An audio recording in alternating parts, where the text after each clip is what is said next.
Tak přátelé, tady jsem neodolal a nabízím vám tady i pro české své odběratele super video. Jo, je to z cizího serveru, to už je zahraničí dneska bohužel Slovensko, takže nemusím to překládat, doufám. Ale jako proč bych si nemohl tady natočit zahraniční video, stejně jako to dělám z Indie, že odevšad odinut.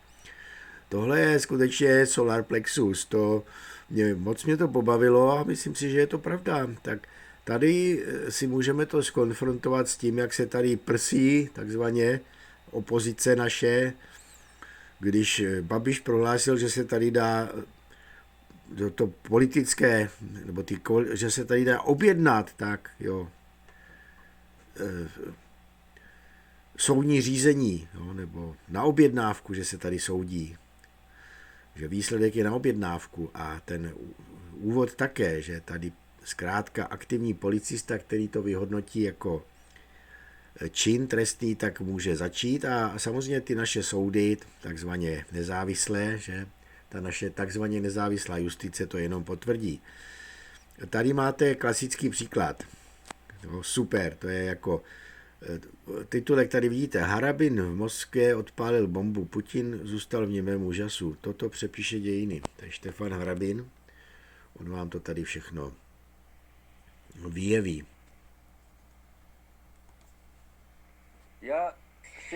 V relácii u Michala Chazina Ulica Pravdy Štefan Harabin oznámil šokujúcu správu. A to priamo v ruštine. Внимание! Говорит и показывает Москва. Уважаемые друзья, уважаемые гости, Keďže sme na mediálnom fóre, poďme in medias res si rozobrať trestnoprávnu kauzu, ktorá nedávno právoplatne skončila na Slovensku, ale jej obsah materiálny sa viaže a priamo dotýka práve aj Ruskej federácie a má zjavne tiež medzinárodnoprávny rozmer.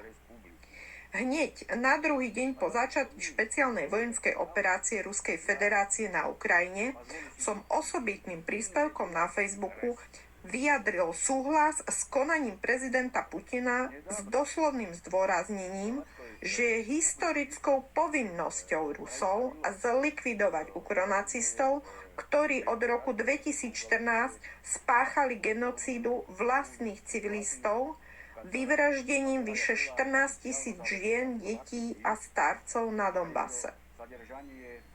Mainstreamové médiá ma okamžite vykreslovali v polohe proruského agenta. Nasledovala dlhodobá šikana zo strany orgánov činných v trestnom konaní, vrátane realizácie domovej prehliadky v prítomnosti 10 kuklačov so samopalmi, násilného odňatia notebooku a mobilu a potom aj policajného predvedenia na výsluh 16. mája 2022 ako najnebezpečnejšieho zločinca. Ešte v ten deň po prepustení zo zadržania som verejne všetkým médiám dal vyhlásenie, že budem nie na 100, ale na 1000% oslobodený a že celá akcia je len brutálnou policajnou formou v snahe demonštratívne zastrašovať občanov Slovenska s cieľom zamedziť obyvateľstvu hovoriť pravdu o sprítomňovaní sa fašizmu a banderizmu na Ukrajine v intenciách hrubej a vulgárnej rusofóbie. Tady je to stejné, V bylo. júni 2023 šikana pokračovala žalobou zo strany špeciálneho prokurátora, ktorý kvalifikoval moje konanie ako prečiny, schvaľovanie trestného činu agresie a hanobenie ukrajinského národa. Najskloňovanejším slovom celej kauzy bolo akože schvaľovanie ruskej agresie a porušovanie medzinárodného práva Ruskou federáciou. Pritom špeciálnu vojenskú operáciu naši čelní koalično-opoziční politici mimo Slovenskej národnej strany takmer všetci unisomo označovali a žiaľ aj dodnes nazývajú agresiou.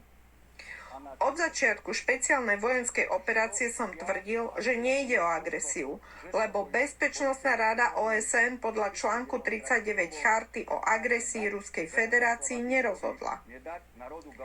To sa napokon potvrdilo aj rozhodnutím Medzinárodného súdneho dvora OSN v Hágu z februára 2024, ktorý odmietol žalobu Ukrajiny označiť Rusko za agresora. Išlo o moje právne tromfy, ktoré vo finále nebolo možné prebiť a samosudca špecializovaného trestného súdu ma 30. mája 2025 spod obžaloby oslobodil. Oslobodzujúci verdikt špecializovaného trestného súdu vyvolal búrlivý potlesk a obrovskú radosť mojich priaznivcov, priateľov, fanúšikov a jednoducho ľudí ctiacich si právo, ktorí ma na súde sprevádzali a zaplnili pojednávacú miestnosť do posledného miesta. A druhá vlna úprimnej radosti sa sprítomnila, keď som vyšiel z budovy súdu. Išlo o mohutnú masu ľudí, ktorých počet si ani teraz odstupom času netrúfam vyčísliť. Prokurátor sa voči oslobodeniu odvolal. Samotné odvolanie pritom neobsahovalo konkrétnu skutkovú ani právnu argumentáciu a opieralo sa len o prokurátorové domienky a politicko-mediálne tliachanie. Bez najmenších pochybností prokurátor plnil len politické pokyny momentálnych držiteľov moci. Najvyšší súd 13. januára 2026 oslobodzujúci rozsudok potvrdil zamietnutím odvolania prokurátora. Aj na verejné zasadnutie na Najvyššom súde prišlo veľké množstvo ľudí. V prvom rade treba zdôrazniť, že Najvyšší súd Slovenskej republiky, súd Európskej únie, právoplatným spôsobom skonštatoval a bez akýchkoľvek pochybností uzavrel, že Ruská federácia v prípade špeciálnej vojenskej operácie vedenej na Ukrajine nie je agresor a neporušuje medzinárodné právo, ale si len bráni svoje územie. Pre nesporne účelovú kriminalizáciu mojej osoby som v zápätí odpovedal radom trestných oznámení na politikov za krivé obvinenie a na vyšetrovateľa, prokurátora a sudcov, ktorí nariadili domovú prehliadku a zaistenie mobilných zariadení za zneužívanie právomoci verejného činiteľa. Práve preto, že stále hovorím pravdu, aj o medzinárodno-politických udalostiach, geopolitike, vrátane udalostí prebiehajúcich na Ukrajine v súvislosti so špeciálnou vojenskou operáciou Ruskej federácie, mám univerzálne zablokovaný vstup do mainstreamových médií. I týmto spôsobom dávajú jasne najavo, že sú riadení a tiež aj korumpovaní sorošovskými mimovládkami. Kolektívny Západ a jeho informačné nástroje sa snažia urobiť v priestore Európskej únie doslova rusofóbnu hystériu. Len a len preto, že Putin po zániku Sovietskeho zväzu a odovzdanie Ruska do koloniálneho područia Anglosasov postupne začal realizovať suverénnu vnútornú a zahraničnú politiku a nesporne posúva Rusko jednoznačne do polohy superglobálnej veľmoci, bez ktorej sa aj v našom priestore strednej Európy nič neudeje. So železnou pravidelnosťou vystupujem takmer na všetkých mediálnych portáloch Alternatívy, kde ľuďom odhaľujem pravdu v otázkach viažúcich sa na medzinárodné právo, samozrejme i na fungovanie domáceho justičného systému a konkrétnych prípadov ochrany občana pred svojvolou štátnych orgánov. Toľko v krátkosti v kauze, ktorá nedávno rezonovala u nás na Slovensku v politickom i mediálnom priestore. Snáď na záver pre vašu orientáciu zdôrazním ešte jeden moment.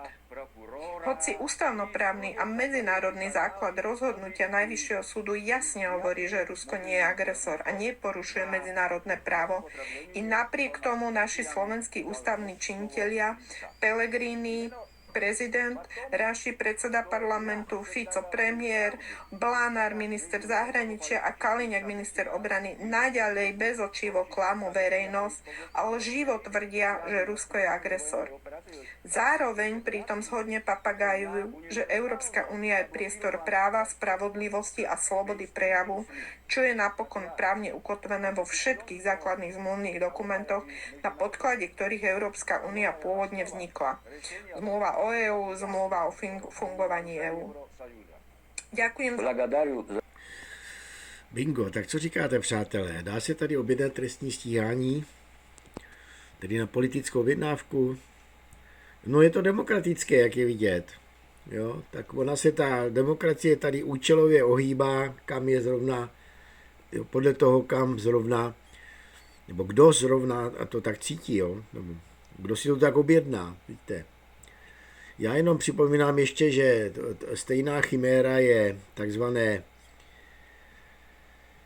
nelegální připojení Krymu k Rusku. To vám už jsem tady dával několikrát video s inženýrem Jaromírem Novotným, bývalým českým diplomatem, který vám to dopodrobna vysvětlil, že to bylo provedeno naprosto legální právní cestou. No tak tohle je docela síla. Tak pan Harabin tady teda zabodoval, si myslím.